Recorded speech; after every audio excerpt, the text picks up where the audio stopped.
Temba, what is your foundation all about? So the Temba Bavuma Foundation, in essence, is about the holistic empowerment, development of individuals, so that, well, to use your own words, they can be the best version of themselves. The foundation, we venture out in identifying talented cricketers by hosting a series of cricket clinics. And it's throughout these cricket clinics that we identify these talented sportsmen, cricketers. The next step from that would be to link them up with our partnered schools, where they'll get absorbed into their system. As a foundation, we cover the necessary tuition fees, and we believe that the kids, by being part of a system like that, your traditional cricketing schools, they won't just benefit from the use of the facilities and expertise coaching, but also from the ethos and values that will be instilled. So that's the one element of the foundation. We've also got facility development, where again we identify schools or clubs within your disadvantaged areas that need development, whether it's in the form of refurbishment or creating a new facility. And so far we've had 3 projects that we've done in the Gauteng region, Soweto region. The other which projects have you done so far? So we've done 3 school refurbishments. So one in Soweto, and then another one in a school which is near just close by of UJ. Yeah, you see, that's brilliant, because I've had a look at places like, the amount of work that's been done just by the one place that Gauteng's using, which is Queen's High School, and the amount of talent that's coming out of Queen's and stuff. But it's not just about the talent, because not everybody's going to be a cricketer. And as you say, you're providing, from the cricket side, you're providing a background so the kids can play cricket and they've got better facilities and things like that. But from the individuals, I mean, somebody might be identified through cricket, but come out as the next, I don't know, actor or politician or a next businessman or something like that. It's not just limited to just a cricket kind of thing. Yeah, so cricket is just almost like our medium as to how we identify these kids. But like you say, for us, it's all about empowering the kid. If he doesn't become, a first-class sportsman, he still has the opportunity to become an accountant and a lawyer, and effectively break the cycle of poverty within their family. And also they can also be in a position to positively influence people around them, their families, their communities, all of that. Mm-hmm. That's so amazing. And what motivates you? How do you motivate the kids and get them to believe in themselves? Because these guys are coming from very, very poor backgrounds and very disadvantaged areas. Sometimes it's, and I've seen in what I've done, some of the kids are kind of like, even at 6, 7, 8 years old, they're morally crushed kids. So how do you motivate them? How do you give them these opportunities and get them to go into these schools and maximize the opportunities that you've given them? Before I answer that question, under the foundation as well, we've also got an under-12 cricket team. It participates in the St. David's Festival, and they're very, very competitive. And we have the hope of having that team to be involved in the various prestigious cricketing festivals around the country. So to answer your question in terms of motivating the kids, so I think that's the other tricky or challenging aspect, in that you take a child from the disadvantaged area, from the township, and you throw him into a new a foreign environment. It can be challenging. There's a lot of adaptation that the kid has to undergo from a social point of view. And as a foundation, we are there step by step in the child's journey. So it's not like we take him from one environment and we throw him into the environment and we kind of just leave him there. We've got regular interaction with the school. We've got mentors within our foundation who keep tabs on the kids and their progress, and to make sure that the kids are progressing well. From a cricketing point of view, I think the word opportunity comes up a lot, and that's what we try to do as a foundation. But providing a quality opportunity. We have sessions where we have a mentorship side within the foundation where myself I interact with the kids. So all the kids who are strong in their sport, they'll benefit from me. We've got a couple of kids as well, university students who are studying accounting. So we get accountants, experts in that area to mentor their kids. So yeah, it's really a holistic approach to it all.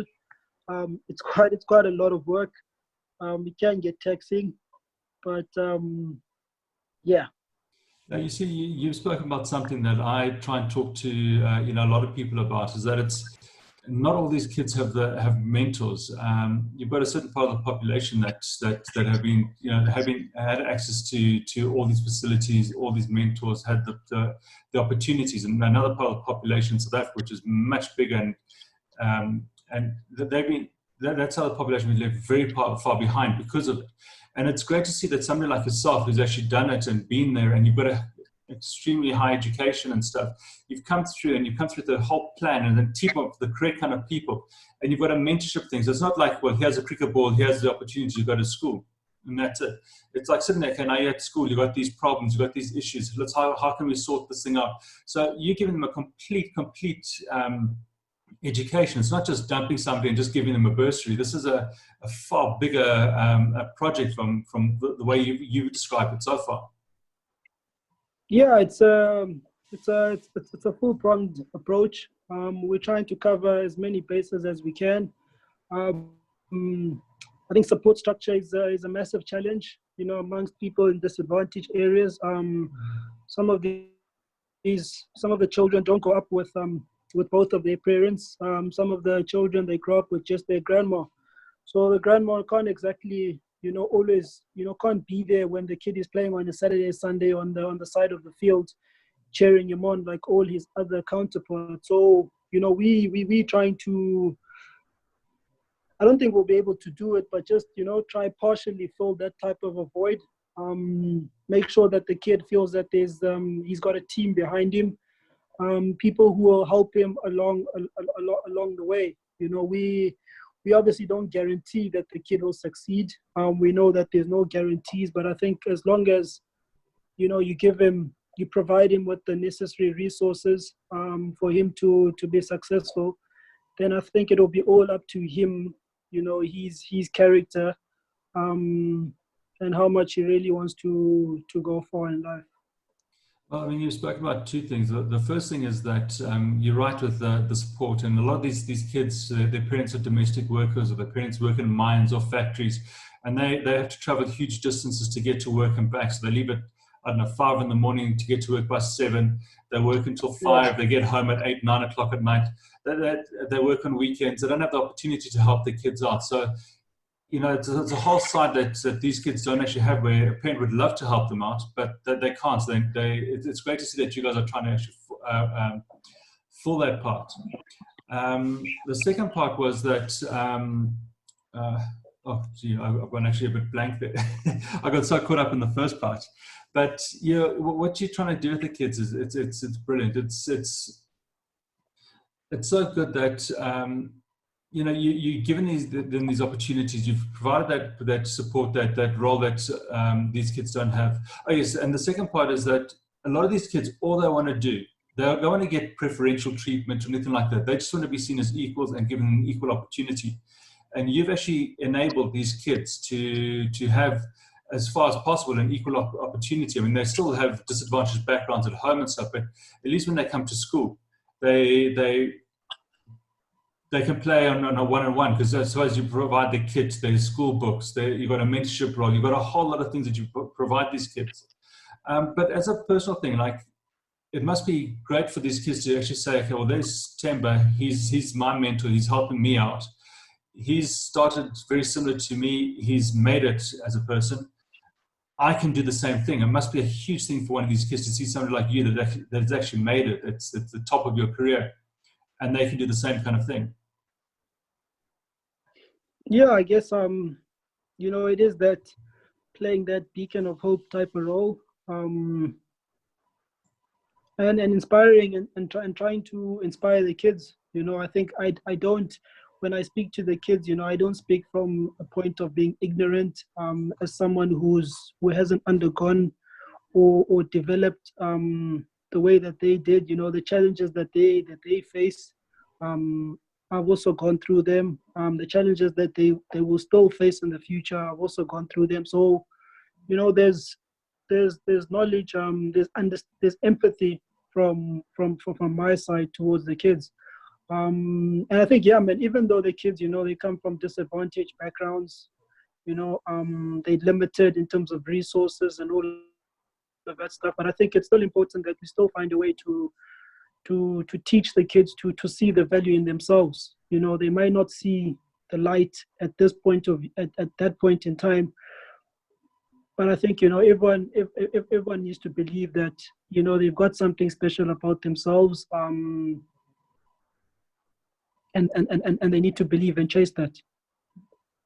And then what drives you personally to be the best person that you can be? I think for me, I am looking at where I was born and grew up, from humble beginnings, and looking at where I am now. I always look at it in the sense that things could have easily been different if I never got the opportunity that I got from a young age. I look at guys that I grew up with back home in Langa. Unfortunately, they didn't make it in life, if I could say. And looking at them, I always feel to myself, things could have been this way for me as well. I could have also been reduced to being a food packer at Pick and Pay or ShopRite type of thing. So for me, it's always that daily reminder of the blessings that I have in my life, but also to use the position that I am to positively influence other people's lives. I think I do believe in the saying that change starts with us. Before we start asking people to do this and that, there has to be things that we are doing in our individual capacities. And I think there's also a great deal of satisfaction that I get from it. That when you see a smile on a kid's face, when you've done something nice to them, that's quite satisfying. Yeah. Is there some kind of like a motivational mantra that you repeat, or some kind of steps that you go through with yourself that you pass on to these kids, saying that they must try this, try that, or do this, to actually get themselves more motivated and get themselves to be the best that they can be? I think, yeah, it's a matter of, I try and encourage the kids to believe in themselves, see the value, see the inherent value in themselves, and believe in it. They might not see it. It's very hard to believe in something that you don't see, but you got to almost just trick yourself to say that, I can be something special. Yeah. Yeah, I did a course last weekend with Robin Banks, and it's the way that you do it, and the way you think, and the way that you kind of compose yourself, and the way you say things, that you are going to be this, not that you are this, even if it's not entirely true at the moment, like you are the best accountant, or you are the best runner, or you are the best whatever. And even though might not be true now, but if you continuously push that into yourself and get yourself to believe that, eventually it would come true. And you just got to sit yourself your life around. Are there any business leaders or motivational speakers that inspire you or that you use to help inspire these kids? Nah, not really, to be honest. Um, I think the whole generosity, the philanthropic side of me, that's something that I learned more from my family. Um, I don't follow motivational speakers, to be honest with you. Um, yeah, I mean, I think from my family and the people around me, to be honest, that's where I seek a lot of wisdom from. And then, I mean, you've got an incredibly busy schedule, and you know, as you said to me, you're not somebody that's just got a foundation that just sits there as a feel good kind of thing. You're actually physically involved and emotionally involved. Who are the people and who are the guys that you can call out to that actually help and assist you in running the foundation? Yeah, look, I'm quite hands-on in the foundation until probably the beginning of this year, where I had to kind of put together a team for the foundation, to really carry on the work and achieve our stated objectives.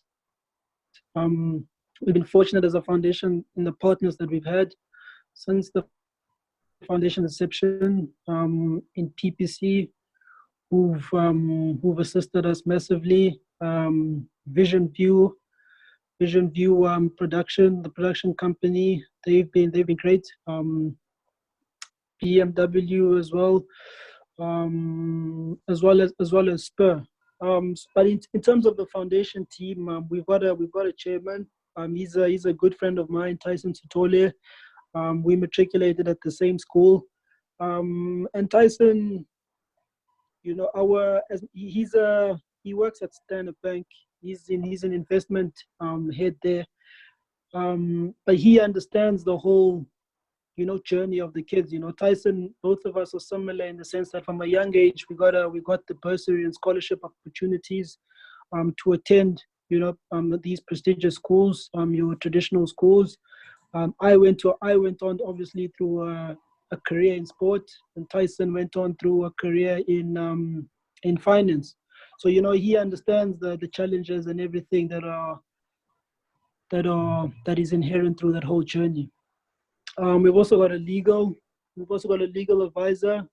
Also, again, a good friend of mine, Nikki van der Berg.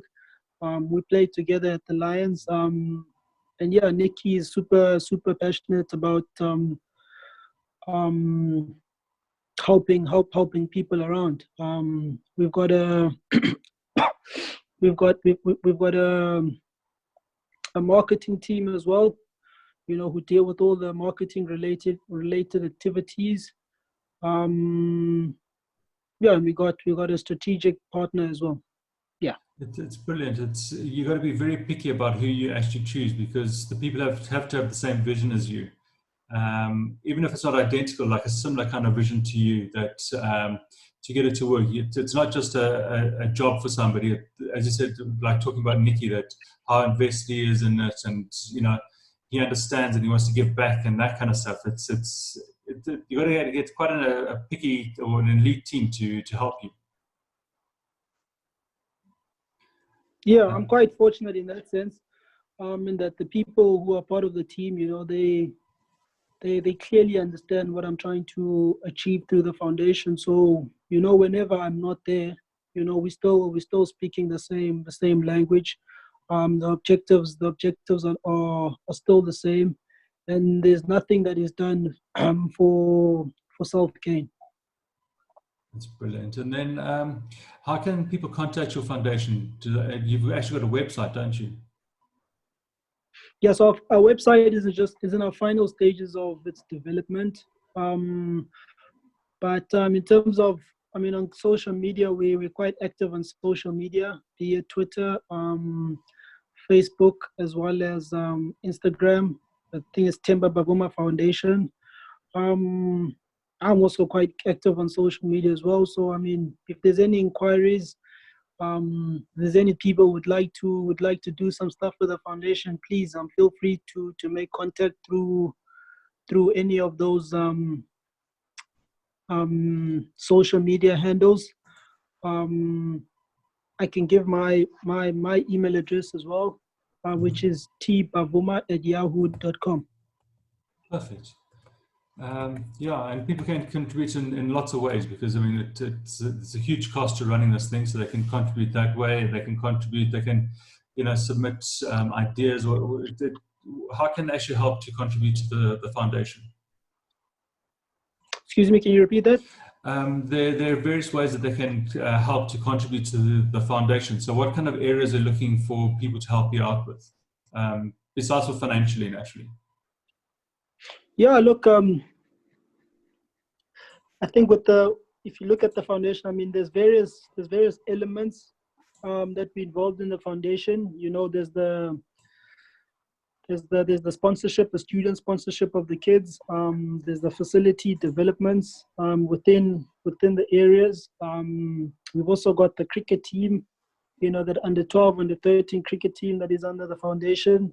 At the moment now, looking at the situation we're in with the whole coronavirus, we're just finishing off an initiative where we're going to be distributing food parcels as well as masks to a school in Diepsloot, and then masks to the clinics and hospitals within the Alex area. So, I mean, there's various aspects of the foundation that people could partner us on. I think it's just a matter of whoever that person is or company sitting down, and with the foundation, and we can kind of put heads together to see where the synergy lies. Sorry, I didn't actually ask you one last thing, and that is, you, during the coronavirus, you haven't just sat back. You've actually been quite active in what you've done to actually help out different communities, even outside of what you normally do. Yeah. So I mean, our normal course of work, we obviously can't. We're restricted from doing that. We can't be hosting cricket clinics or be developing facilities at this point in time. But I think, with this whole virus, it's presented challenges that we'd like to assist from a foundation point of view. You've seen a lot of celebrities, influencers, other sportsmen doing a lot of work, which has been rather encouraging, and from a foundation point of view, we'll be